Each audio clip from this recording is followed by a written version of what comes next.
If you're looking for a pasta recipe that is beautiful to look at, aesthetically pleasing, something that tastes delicious and amazing, and it is good for your body, filled with nutrients, this is the recipe you need to try. This is my basil pasta. I'll show you how to make it today. My name is Yemisi. Welcome to my kitchen.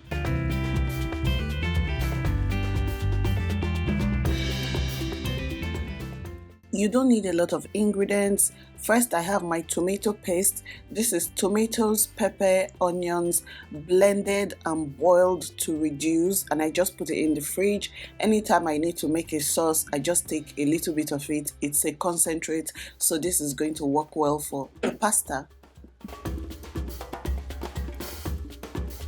Next, we have cherry tomatoes. I've been using these a lot lately, and I just like the taste it brings to the meal. It makes it very, very fresh.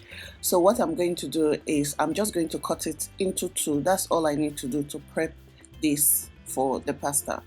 So, question of the day: how do you like your pasta? First of all, how often do you eat pasta? Do you eat it like once a week, once a month?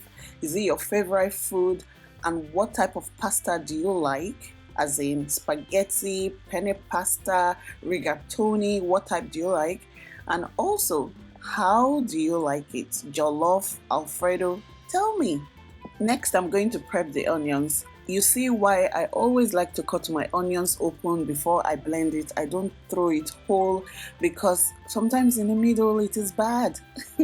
So I'm always very paranoid about onions or even tomatoes. I don't like to just put it whole.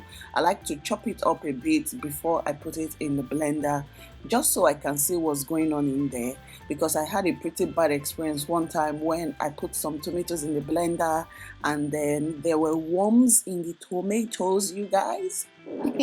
So we were about to have some warm stew, and since then I was like, no.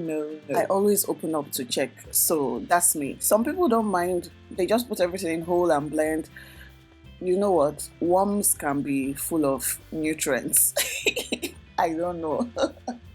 But anyways, I'm chopping up the peppers now. These peppers are so hot. I buy them from the supermarket. This is just normal atarodo, but this one is extra hot. I find that I only need about 3 for maximum heat. So depending on the potency of the pepper you are using, you have to be careful. Sometimes they're very hot and sometimes they're not. So this one I'm using is very, very hot. As you can see, I'm trying not to touch it at all. I'm going to be using basil for this recipe. I'm just cutting off the stems and cutting it into 2. I typically don't cut the basil, but this one was very big, so I just had to cut it into 2. It is perfect for garnishing, and then it adds such an amazing flavor to this dish. It is so distinct, you cannot miss it.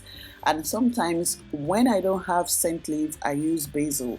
So if you don't have basil, maybe you should try using scent leaf for this recipe. While I was prepping the ingredients, I had my pot of water on the cooker, so it has come to a boil right now. And then I'm going to add in my pasta. If you've watched to this point and you like what you see, please click the like button. It really helps me out. Thank you. Once I add in the pasta, I season with salt. And let me tell you, I don't use a lot of water for my pasta because I want the salt to be, I want the salt to enter the pasta. So if you use a lot of water and you don't use enough salt, it's not going to really penetrate.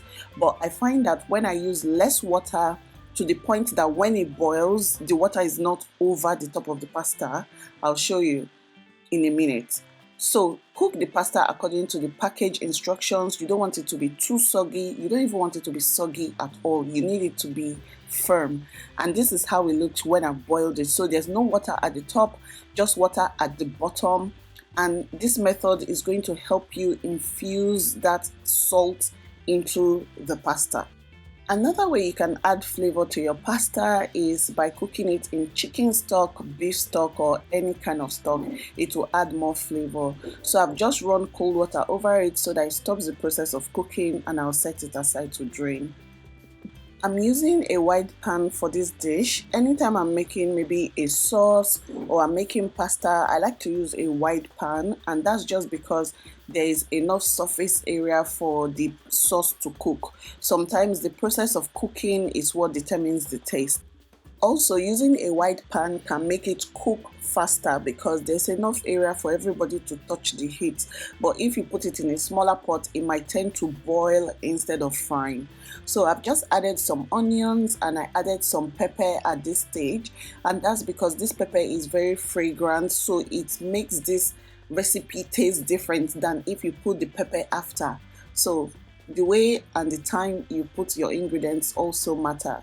So now this is the tomato paste I spoke about earlier. I've just added just a bit. This is not going to cook for so long because I've already boiled the tomato previously.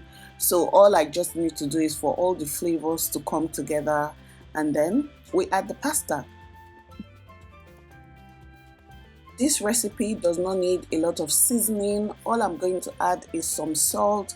I also added some beef seasoning. You can use chicken seasoning or you can totally skip it if you like. And I'm just going to also add some thyme. That is all I'm adding to this recipe. You can even skip everything if you are someone that does not eat salt. But the thyme is going to add a lot of flavor to this dish. If you had fresh thyme, it would be even more amazing, but I wanted the focus of this pasta to be the basil.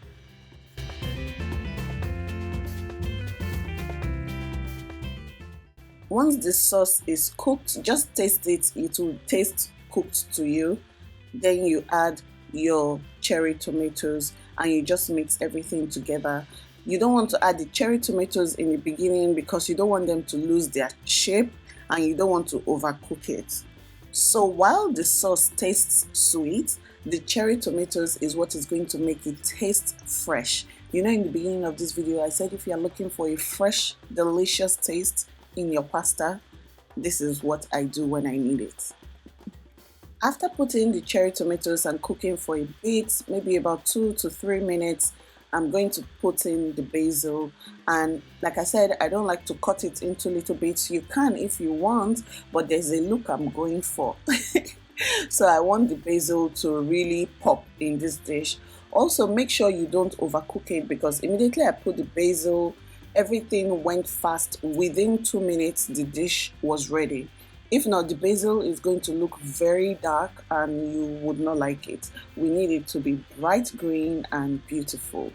Now I'm just going to add the pasta to the sauce and mix everything together. What I like to do is just add a bit of pasta first, mix everything, make sure there is enough sauce for the pasta before I add more. If you want this dish to be more, let's say more interesting, you can add some grilled chicken. I featured this recipe in my What I Eat in a Day video and a lot of people liked it. So this is why I'm making an individual video for this recipe because I really like it. And if you're vegetarian, you can just have it like this. So there's no chicken, no beef, and just mix everything together. It is delicious on its own, and that is how I ate it. I only grilled chicken and then put it at the top, but you don't have to mix any meat or anything with this pasta for it to be delicious.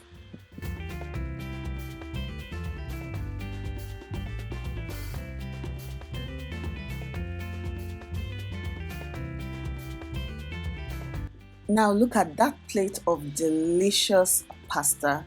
It was so yummy to eat. I've made this recipe with spaghetti before and I just wanted to try it with the penne pasta, and I think I like both. I can't choose between which one I like for this recipe, so you can use both of them. I hope you like this recipe and I hope you try it. If you do, please tag me on social media, Instagram, Facebook, Twitter. I would love to see it. And also click the like button on this video and subscribe because I have recipes every week. I'll see you in my next video. Bye!